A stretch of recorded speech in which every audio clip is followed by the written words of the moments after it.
মার্চেরটা ওনারা যে ডিসেম্বরে ইস্যু করবে কস বা জানুয়ারিতে ইস্যু করবে কোনো নিশ্চয়তা নেই তো। প্রচুর ছাত্রের এইভাবে জীবন নষ্ট হয়ে গিয়েছে। তারা বলবে আমরা 28 দিন আগে করব না, তখন আপনি কি করবেন? ওরা যদি আপনার জন্য একটা করতে যায় সেটা জন্য অসম্ভব বাল্ক করবে, একসঙ্গে একদিনে 50টা, আরেক দিনে 50টা, আরেক দিনে 50টা করে 2-3 দিনে 300-400 ছেলেটা করে ফেলবে তারা।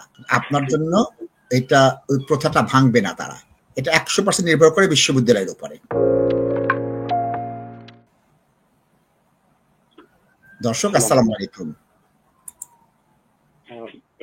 স্যার, আমি একটা ডিফারেন্ট একটা টপিক নিয়ে আপনাকে একটা কোয়েশ্চেন করতে চাচ্ছি।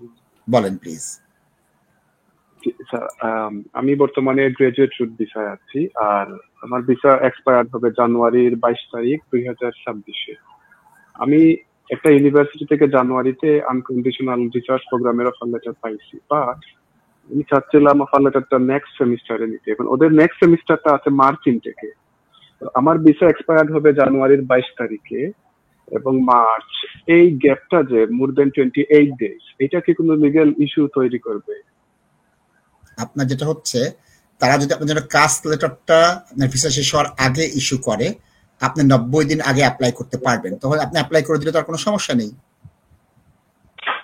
আমি মানে জানুয়ারির 22 তারিখের আগে আমি যদি অ্যাপ্লাই করে দেই, এটা কোনো প্রবলেম হবে না? তখন তো অন টাইম অ্যাপ্লাই করতেছেন, in country on time application হচ্ছে, তখন অসুবিধা নাই। কথা হচ্ছে বিশ্ববিদ্যালয় এটা ইস্যু করবে কি না। এটার জন্য দীর্ঘ সময় করে অপেক্ষা করে আপনাকে নাও ইস্যু করতে পারে, আপনি ওভারস্টেড হয়ে যাবেন তখন। সেই ক্ষেত্রে আপনার জন্য সেফ ওয়ে হচ্ছে 2 মাস না পিছিয়ে আপনি জানুয়ারিতে, যেহেতু অফার পেয়েছেন, জানুয়ারিতে শুরু করে দেন। আপনার মার্চে পিছানোর প্রয়োজনীয়তা কি একটু বলবেন আমাকে কাইন্ডলি? প্রয়োজনটা হলো আমার কোম্পানিতে আমাকে বলছে যে এট দি এন্ড অফ দি ইয়ার জানুয়ারির দিকে আমাকে স্পন্সর করতে পারে, এই জন্য আমি মানে একটু পিছনে নিতে চাচ্ছিলাম। তারা অলরেডি আমাকে এই অক্টোবরের অফার লেটারটা দিচ্ছে আনকন্ডিশনাল, আমি চাচ্ছিলাম জানুয়ারিতে নিতে, কিন্তু ইউনিভার্সিটি বলতেছে যে জানুয়ারিতে আমাদের সেশন নাই, মার্চে আছে। এই আমার যে ভিসা এক্সপায়ার ডেটটা, মার্চেরটা ওনারা যে ডিসেম্বরে ইস্যু করবে কস বা জানুয়ারিতে ইস্যু করবে কোনো নিশ্চয়তা নেই তো। প্রচুর ছাত্রের এইভাবে জীবন নষ্ট হয়ে গিয়েছে। তারা বলবে আমরা 28 দিন আগে করব না, তখন আপনি কি করবেন? এটা কনসার্ন আছে 100%। প্রচুর ছাত্র দেখেছি, গত 20 বছর ধরে এই জিনিসটা দেখে আসছি। এই ডেটাটা হবে আমার এই ইনটেকে, আমি এটা পিএইচডি প্রোগ্রাম, আমি সেলফ ফান্ডেড এবং ভর্তি হয়ে অফার লেটার পাওয়াটাই তো অনেক টাফ হয়ে গেছে জানি। জি জি জি, সেই জিনিসটা।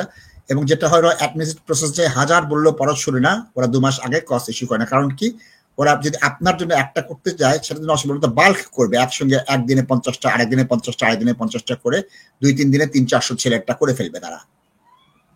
আপনার জন্য এটা ওই প্রথাটা ভাঙবে না তারা। তার মানে বেস্ট অপশন হলো আমার অফার দিয়ে দিচ্ছে, এটাতে ভর্তি হয়ে যাবে। আপনি চেষ্টা করে দেখেন, তাদেরকে জিজ্ঞেস করেন তোমরা কি আমারটা ডিসেম্বরে ইস্যু করবা বা জানুয়ারি 1 তারিখে ইস্যু করবা? জানুয়ারির 5-7 তারিখ পর্যন্ত ইউনিভার্সিটি খুলবেই না, বন্ধ থাকবে। সুতরাং আপনি ওটা একটা দেখছেন। মানে মার্চ সেশনটা জানুয়ারির 22 তারিখের আগে যদি ওরা কোর্স ইস্যু করে, এটা এই গ্যাপটা মোর দেন নিয়ারলি 2 মান্থ, এটা কোনো ইস্যু হবে না। যদি কস ইস্যু করে, কস ইস্যু করবে কিনা আমি তো জানি না। কস ইস্যু করার সম্ভাবনা অত্যন্ত কম। কারণ আমার অনেকে বলতেছে যে আপনার একটা ভিসা থেকে আরেকটা ভিসায় সুইচের এই ডিফারেন্সটা 28 ডেজ হতে হবে, এর বেশি হইলে প্রবলেম। এই জন্যই তো কস ইস্যু করবে না তারা। আমি এটাই বলছি যে ওরা কস ইস্যু করবে কিনা আলোচনা করে দেখেন আপনি। এটা 100% নির্ভর করে বিশ্ববিদ্যালয়ের উপরে। ধন্যবাদ।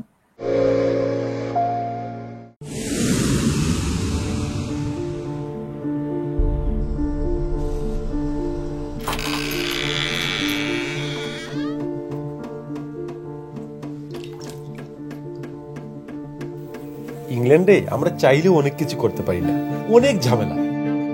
হায় রে হায়, লন্ডনের এই জীবনে ঝামেলার কোনো শেষ নাই।